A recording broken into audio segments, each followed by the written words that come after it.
সন্তান সবচেয়ে বড় পয়েন্ট এটি যে আমাদের সন্তানদেরকে যদি আমরা আল্লাহমুখী করে যেতে পারি, আল্লাহর সাথে পরিচয় করে দিয়ে যেতে পারি, কোরআন এবং হাদিসের সাথে তাদের রিলেশন করে দিয়ে যেতে পারি, এই সন্তান যখন দোয়া করবে মৃত্যু পরবর্তী জীবনে সেটা উপকারে আসবে। নবী করিম সাল্লাল্লাহু আলাইহি ওয়াসাল্লাম বলেছেন, একজন জান্নাতীকে আল্লাহ তাআলা তার জান্নাতের যে স্টেজে তিনি আছেন, যে স্তরে আছেন, যে লেভেলে আছেন, সেখান থেকে হঠাৎ করে অনেক উপরে উঠাই দিবেন।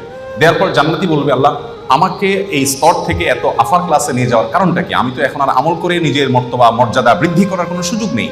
তখন আল্লাহ তাআলা বলবেন, তুমি পৃথিবীতে যে সন্তান রেখে আসছো, সে তোমার জন্য যে দোয়া করেছে, তার প্রতিটি দোয়ার ফলশ্রুতিতে তোমার মর্যাদা এখানে বৃদ্ধি হচ্ছে। এই জন্য মানুষের নেক সন্তান বা সুসন্তান রেখে যেতে পারলে, তারা যদি মা বাবার জন্য দোয়া করে, সেটা অনেক বেশি উপকার আসে। আমরা আজকাল আমাদের মৃত আত্মীয় স্বজনের জন্য অন্যদের কাছে দোয়া চাই। অন্যদের কাছে দোয়া চাওয়া নিষেধ নয়, সেটা চাওয়া যেতে পারে, কিন্তু সবচেয়ে বড় কথা হলো সন্তান এবং পরিবারের সদস্যরা তারা দোয়া করবে এবং তাদের দোয়াতে যে নিষ্ঠা থাকবে, তাদের দোয়াতে যে ঐকান্তিকতা থাকবে, যে আন্তরিকতা থাকবে, সেটি অন্য 10 জনের দোয়াতে কখনোই আসবে না।